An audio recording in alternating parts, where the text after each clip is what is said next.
Вы смотрите «Актуальное интервью» в студии Сергей Михедов. Здравствуйте. В рамках межрегионального культурного сотрудничества Арктический государственный институт культуры и искусств пригласил деятелей культуры и искусства из Республики Тыва, Алтай и из города Москвы. Гость нашей студии сегодня Дмитрий Иванов, актер, режиссер, старший преподаватель ГИТИСа, преподаватель Высшего театрального училища имени Щепкина и Института современного искусства. Дмитрий Александрович, здравствуйте. Здравствуйте. Очень рады видеть вас у нас в Якутии. Вы исполнитель и постановщик фехтовальных сцен в театре и в кино. Вот расскажите о вашей работе, ну и в том числе в ГИТИСе, конечно же. Да, значит, я занимаюсь преподавательской деятельностью вот в этих институтах, и ГИТИС, и Институт Щепкина, и Институт современного искусства. Моя работа связана с подготовкой будущих артистов к активной такой, можно сказать, трюковой работе в театрах, если нужно. Это на самом деле достаточно редкая такая и специфичная необходимость, да, когда артисту приходится выполнять какие-то специальные трюки, потому что есть каскадеры, которые могут продублировать, но в частности фехтовальные сцены, режиссеры, вот когда делают фехтовальные сцены, режиссеры хотят видеть артистов, которые могут работать самостоятельно. И вот для этого, собственно, мы и работаем при подготовке, используя навыки сценического боя, фехтования. Собственно, в кино иногда приходится дублировать артистов, иногда ставить какие-то вещи. Вот, как исполнитель мне приходилось работать в сериалах «Собор», фильм фантастический «Этерна», который вышел прошлой осенью.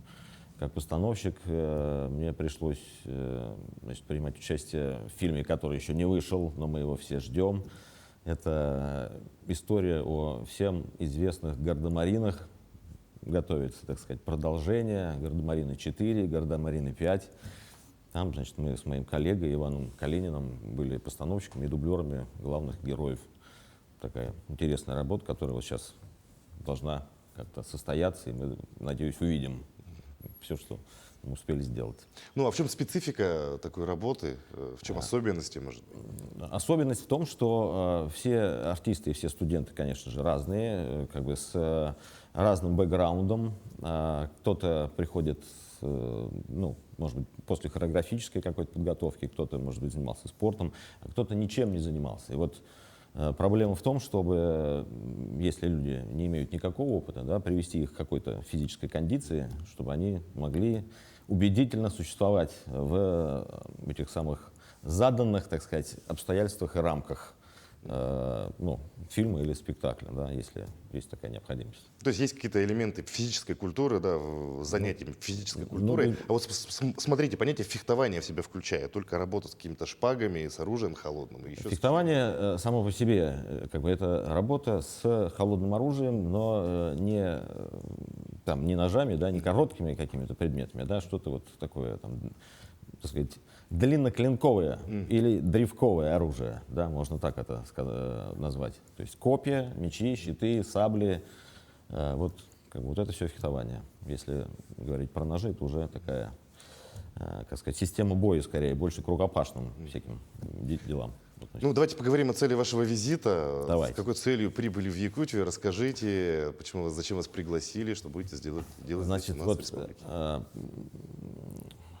В рамках программы «Приоритетов 2030» поступил запрос от Арктического института, при сотрудничестве ГИТИСа, да, вот в ГИТИС поступил запрос на, так сказать, предоставление специалиста по сценическому бою и фехтованию для того, чтобы провести курсы повышения квалификации. И, собственно, поставить несколько трюковых пластических сцен в спектакле, который делает Мария Маркеловна Матвеева. Это такой, я думаю, что вы уже, наверное, знаете про этот спектакль, уже мои коллеги приходили и общались с вами. Вот это такой эпичный проект, где совмещается три культуры, три эпоса. Для меня это очень необычно. потому что, ну, наверное, интерес и сложность в том, что раз это эпический театр, это не может быть каких-то бытовых драк, то есть то, что происходит там в быту.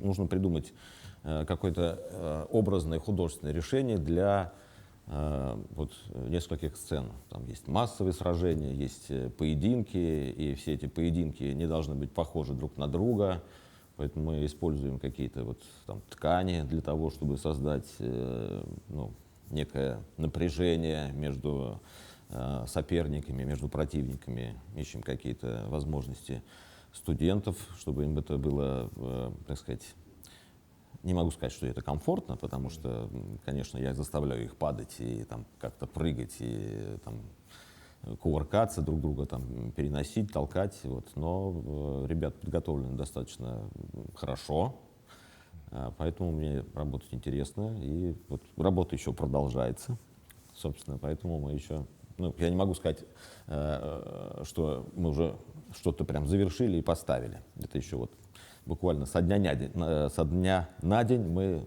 наверное, все доставим и сможем уже показать это нашему зрителю.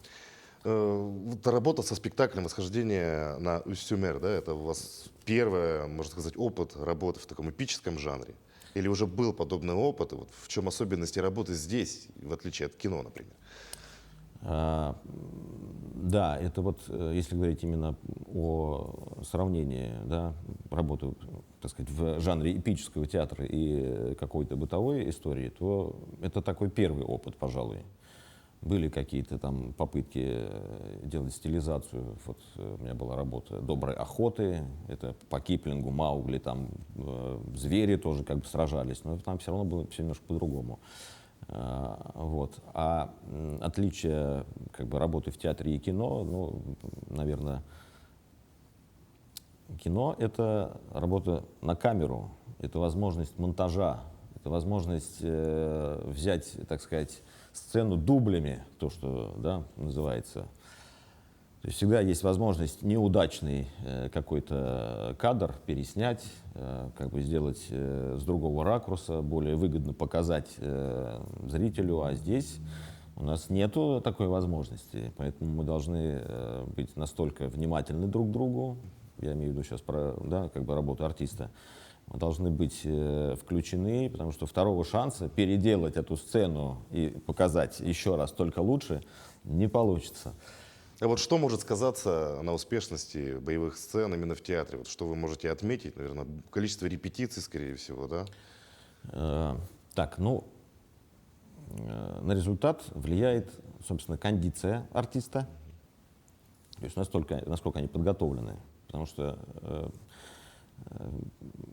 как бы важна физическая подготовка, важна, так сказать, психологическая подготовка, потому что мы должны быть внимательны к партнеру, мы должны хорошо координироваться. Это уже такие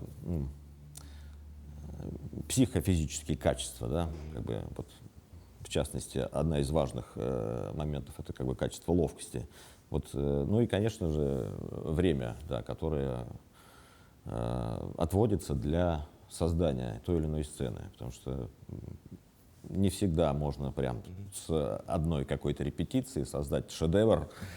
Есть процесс поиска, есть процесс, ну, нужно выбрать из предложенных, допустим, вариантов каких-то действий, да, которые предлагают артисты, потому что я стараюсь идти от того, что артистам удобно сделать, и, так сказать, их качество лучше продемонстрировать, а если где-то что-то не очень хорошо получается, да, попытаться это, так сказать, скрыть, чтобы было и удобно, и при этом как бы зрелищно, эффектно, динамично по той задаче, которую ставит режиссер. Вот, поэтому, да, как бы, ну, тут внимание, кондиция, репетиции, здесь совокупность факторов влияет на результат, наверное, все важно. Ну и, конечно же, вот, тот самый настрой, та самая заинтересованность, которая сейчас, я могу отметить, есть у ребят, они включены, они, вот, так сказать, работают с огоньком, то, что называется. А насколько вот сложнее работать со студентами, нежели с актерами? Или наоборот, сложнее с актерами, нежели со студентами? Потому что студенты, понятно, они настроены на обучение, да? То есть, может быть, с ними проще или наоборот сложнее? Здесь Вы отметили. может быть совершенно разная ситуация, потому что есть артисты, которые очень хотят исполнять сложные какие-то физические вещи самостоятельно. А есть такие артисты, которым кажется это не слишком важно. Они надеются как раз на то, если мы говорим про работу в кино, что придет специальный человек, который сделает всю сложную работу, а они будут значит, красиво, так сказать, то, что называется, работать лицом. Вот. С такими артистами сложно, потому что их нужно убедить, их нужно заинтересовать, нужно найти подход, чтобы как-то они были тоже как бы увлечены, если им не очень хочется. Иногда это удается, иногда не удается. Студенты тоже могут быть разные, они могут быть заинтересованы, а могут быть менее заинтересованы, потому что кто-то приходит в институт случайно, потому что сказали: о, ты классный, ты веселый, ты, наверное, получается, да, ты, наверное, артистом будешь. И он так подумал, что почему бы и нет, пойду. А на самом деле это же серьезный труд, и физический, и моральный, и репетиции там с 10 до 10 вечера. И к этому не все готовы. Когда ты приходишь в институт и думаешь, что ты сейчас будешь, так сказать, просто красиво жить, сниматься в кино, получать главные роли, зарабатывать кучу денег и при этом никак не затрачиваться, то это, конечно, миф, это, конечно же, не так, это серьезная, кропотливая работа над собой, в первую очередь, всегда развитие какое-то. Поэтому, если человек заинтересован, будь то студент, будь то артист, с ним всегда комфортно и интересно работать. Если это человек, случайно попавший в профессию, то это, конечно же, сложности и проблемы. Но если говорить в целом, вот с какими интересными постановками или киноработами вам приходилось работать, расскажите об этом чуть подробнее. Здесь хотелось бы, значит, просто уточнить, в каких киноработах мне приходилось принимать участие, да, вот вы сейчас про артистов хотите узнать что-то. Нет, именно про киноработу. Вот хочется узнать фильмы, может быть, да. Ну вот, значит, был такой сериал и художественный фильм «Три мушкетера», который снимал Сергей Жигунов. Он, по-моему, это была его первая режиссерская работа. Постановщиком фехтовальных сцен в той картине был достаточно известный французский постановщик Мишель Карлье. Вот, а как бы я и там ряд моих коллег работали именно как исполнители фехтовальных сцен, где мы там в ряде сцен принимали участие, там, сражались, где-то дублировали артистов. И все-таки хочу отметить, что один артист, и как бы наши ребята тоже работали хорошо, но роль Атоса в этом фильме исполнял Павел Чурсин, и он не позволил своему, так сказать, дублеру ни разу выйти как бы в кадр, войти, потому что ему настолько было важно, вот к вопросу о заинтересованности, да, настолько было важно делать все самому, что он репетировал все фехтовальные сцены и выполнял их просто прекрасно. Хотя для него был как бы тоже приглашен прекрасный дублер, который был всегда готов, всегда, вот буквально за кадром он находился, но как бы в кадр в качестве дублера Чурсина войти ему не удалось. Вот, это был интересный опыт и в плане наблюдения за тем, как работает заграничный коллега, потому что я, как человек, интересующийся фехтованием, я практически все фильмы, в которых работал постановщиком Мишель Карлье, надо сказать, что это династия постановщиков, потому что есть Клод Карлье, его отец, и вот теперь Мишель Карлье, который тоже, значит, занимается фехтованием. Было любопытно за ним наблюдать, естественно, учиться тоже. Мы какие-то приемы клали себе в копилку, то, что называется, да. И сейчас тоже как-то пробуем что-то подобное делать, может быть, и со студентами, когда я работаю, предлагаю там какие-то приемы интересные. Вот. Ну и, соответственно, вот пример, так сказать, работы артиста, это тоже для меня было показателем, так сказать. Ну что ж, Дмитрий Александрович, желаем вам побольше заинтересованных, конечно, артистов, чтобы работа была интересная и обязательно получалась достойно, именно так, как задумано, а может быть даже и лучше. Да, было бы прекрасно. Спасибо большое. Спасибо. А я напомню, вы смотрели актуальное интервью, оставайтесь на нашем канале.